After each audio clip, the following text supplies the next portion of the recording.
अरे खर लीची हो बेटी बनवा पैसी जा अरे बनवा पैसी अरे लई हाय बेटी रे गानी या के हो का ताही काटे सा रबी हाय बेटी गोधाना भैया के पाओ बेटी कहेली कि कोई से शराब पिया मां गोधाना भैया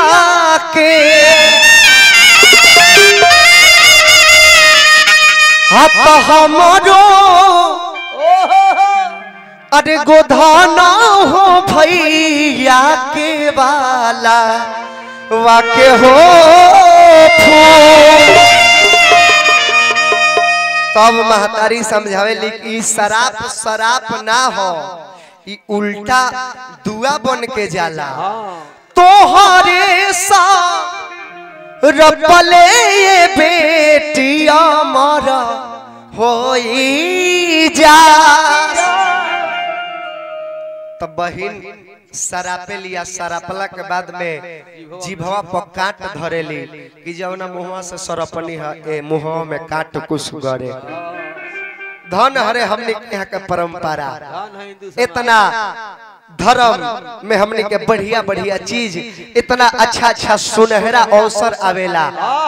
जब छठ के महीना आ जाला तब केहू विदेश रहे तक हो गांव के खुशबू के महक ऊजा तक पहुंच जाला चाहे वो कतनो कई 100 किलोमीटर दूर होके तक हो छठ के दिन आ जाए तो एजा देहात के गांव के घर के खुशबू ऊजा खुद ब खुद पहुंच जाए। एक बार सब लोग तनी प्रेम से जयकार बोली छठी मैया के जितना लोग बात सब लोग हाथ उठा के जोरदार जयकारा बोली